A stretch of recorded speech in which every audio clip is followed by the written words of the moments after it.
Assalamualaikum warahmatullahi wabarakatuh. Hai teman-teman, saya Alfian Nurdin, saya dari D3 Komputer Akuntansi kelas 21 DA1. Di sini saya akan menjelaskan tentang teori ekonomi makro. Pertama, saya akan menjelaskan pengertian dari ekonomi makro. Jadi, ekonomi makro ini untuk menganalisa keadaan keseluruhan dari kegiatan perekonomian. Di dalam ekonomi makro tidak membahas kegiatan yang dilakukan oleh seorang produsen, konsumen, atau pemilik faktor produksi, tetapi pada keseluruhan tindakan para konsumen, para pengusaha, pemerintahan, lembaga-lembaga keuangan, dan negara lain, serta bagaimana pengaruh tindakan-tindakan tersebut terhadap perekonomian secara keseluruhan.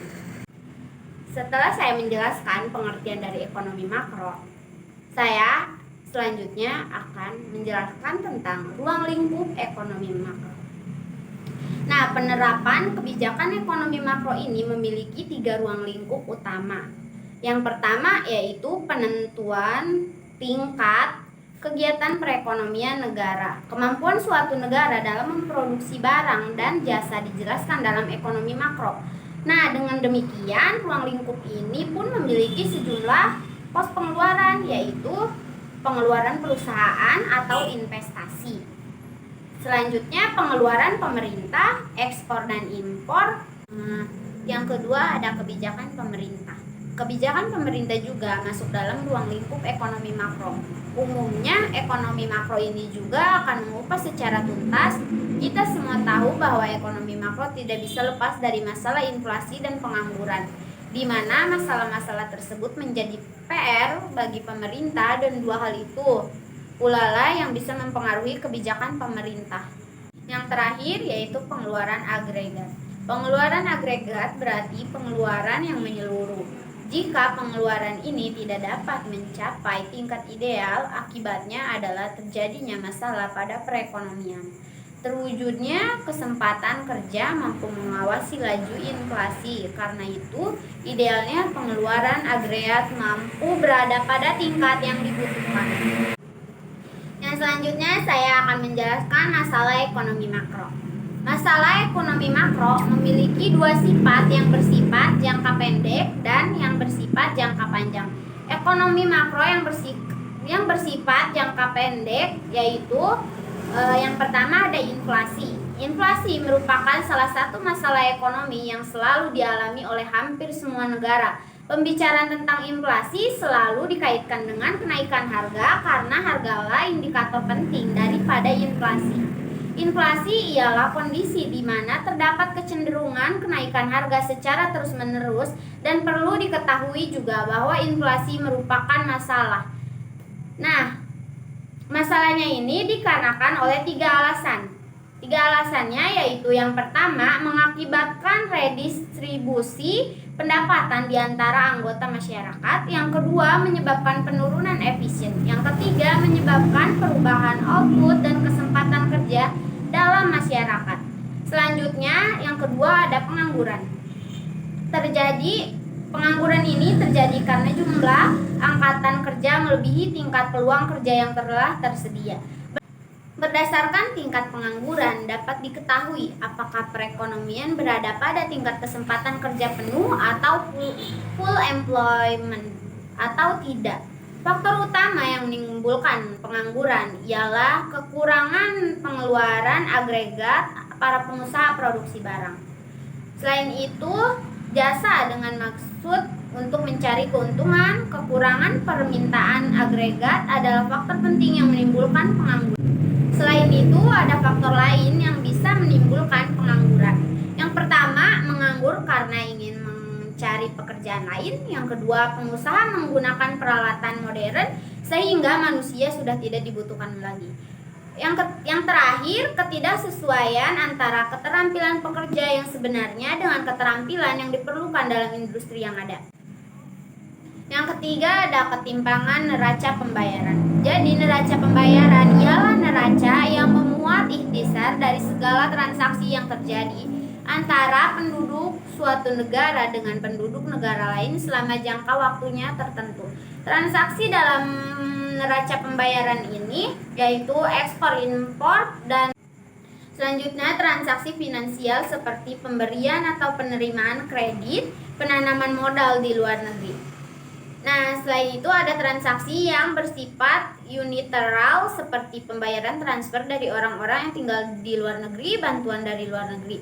Jika jumlah pembayarannya tidak sama dengan penerimaan dari luar negeri, maka terjadi surplus atau defisit. Ketidakseimbangan ini menjadi masalah jika ketidakseimbangannya cukup besar. Selanjutnya, masalah ekonomi makro dalam jangka panjang. Dalam jangka panjang, permasalahannya ekonomi makro ini tentang masalah pertumbuhan di bidang ekonomi. Masalah ini pada dasarnya tentang bagaimana mengatur perekonomian agar terdapat keserasian antara pertumbuhan penduduk, pertambahan kapasitas produksi, dan tersedianya dana untuk investasi. Selain itu, masalah ekonomi makro yang bersifat jangka panjang menyangkut persoalan pertumbuhan ekonomi di setiap periode. Suatu masyarakat akan menambah kemampuannya untuk memproduksikan barang dan jasa. Ini disebabkan oleh pertambahan faktor-faktor produksi yang berlaku. Selanjutnya saya akan menjelaskan tentang bagaimana kebijakan pemerintah dalam menghadapi permasalahan yang ada di ekonomi makro. Yang pertama, kebijakan pemerintah yaitu tax amnesty. Tax amnesty atau program pengampunan pajak merupakan salah satu kebijakan fiskal yang telah dijalankan Presiden Jokowi tahun 2017 lalu. Program ini ditunjukkan untuk mendongkrak penerimaan negara dari pajak. Selanjutnya yaitu menaikkan tarif pajak. Salah satu permasalahan makro di perekonomian adalah laju inflasi yang tinggi. Penyebabnya adalah peredaran mata uang yang tak terkendali di masyarakat. Hal tersebut tentu saja bisa membuat harga barang-barang meningkat dan daya beli masyarakat berkurang. Untuk mengatasinya, pemerintah pun berhak untuk menaikkan tarif pajak sebagai upaya menarik jumlah mata uang yang beredar di masyarakat. Yang terakhir ada program Cipta Lapangan Kerja. Selain tax amnesty, pemerintahan Presiden Jokowi pada periode sebelumnya juga menerapkan program Cipta Lapangan Kerja. Program ini memberikan lapangan pekerjaan bagi para masyarakat lokal berbasis proyek. Nantinya masyarakat akan diberikan upah yang sesuai dengan kerjaannya. Selanjutnya saya akan menjelaskan dan mengilustrasikan tentang komponen ekonomi makro. Fokus komponen ekonomi makro ini yaitu kepada rumah tangga, sektor rumah tangga atau satu sektor. Kemudian perusahaan, sektor swasta atau dua sektor. Pemerintah, sektor publik atau tiga sektor. Hubungan empat komponen tergambar dalam diagram arus menguntungkan. Hubungan empat komponen tersebut tergambar dalam diagram arus yang menguntungkan. Diagram arus ini menunjukkan pendapatan yang diterima dan pembayaran yang dilakukan oleh masing-masing sektor perekonomian. Diagram arus melingkar. Pembelian barang jasa buatan dalam negeri oleh orang asing atau ekspor. Pembelian barang dan jasa buatan luar negeri atau impor.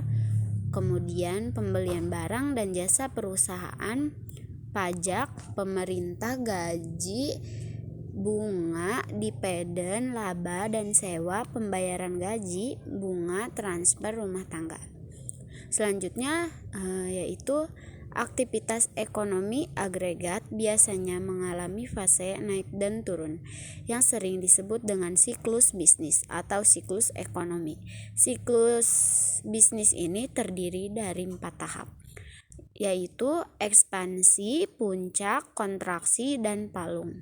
Yang pertama yaitu puncak. Output agregat berada pada level tertinggi. Secara umum, PDB real berada di atas potensinya. Ketika ekonomi mencapai puncaknya, tekanan inflasi yang tinggi terjadi menyebabkan ekonomi terlalu panas. Selanjutnya itu kontraksi. Kontraksi, output agregat turun, tekanan inflasi mereda, dan tekanan deflasi mulai muncul. Kemudian palung.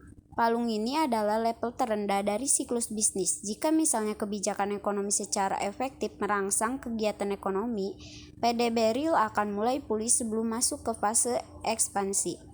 Nah, yang terakhir yaitu ekspansi. Tekanan inflasi yang meningkat biasanya mengikuti kenaikan output agregat. Dan kemudian kita menyebut bagian terakhir dari ekspansi sebagai ledakan ekonomi atau economic bomb. Aggregate supply and aggregate demand. Aggregate supply atau penawaran agregat. Penawaran agregat adalah hubungan antara jumlah PDB real yang ditawarkan dan tingkat harga. Hubungan ini berbeda dalam jangka panjang daripada jangka pendek, dan untuk mempelajari penawaran agregat bisa dibedakan antara kedua kerangka waktu. Untuk pasokan agregat jangka panjang, penawaran agregat jangka panjang adalah hubungan antara jumlah PDB real yang ditawarkan dan tingkat harga ketika tingkat upah uang berubah sejalan dengan tingkat harga untuk mempertahankan lapangan kerja penuh. Kurva penawaran agregat jangka panjang berbentuk vertikal karena potensi PDB tidak bergantung pada tingkat harga. Ini adalah salah satu contoh kurva agregat dalam jangka panjang. Selanjutnya, pasokan agregat jangka waktu pendek. Penawaran agregat dalam jangka waktu pendek ini adalah hubungan antara jumlah PDB real yang ditawarkan dan tingkat harga ketika tingkat upah uang, harga sumber daya lainnya, dan PDB potensialnya tetapi akan tetap konstan. Kurva penawaran agregat jangka pendek miring ke atas. Agregat supply atau penawaran agregat. Perubahan pasokan agregat penawaran agregat perubahan ketika pengaruh pada rencana produksi selain perubahan tingkat harga. Pengaruh lain ini termasuk perubahan dalam PDB potensial dan perubahan tingkat upah uang. Potensi PDB meningkat untuk salah satu dari 3 alasan, yaitu peningkatan kuantitas tenaga kerja penuh, peningkatan jumlah modal, dan kemajuan dalam teknologi. Selanjutnya yaitu agregat demand atau permintaan agregat. Yang pertama, permintaan agregat.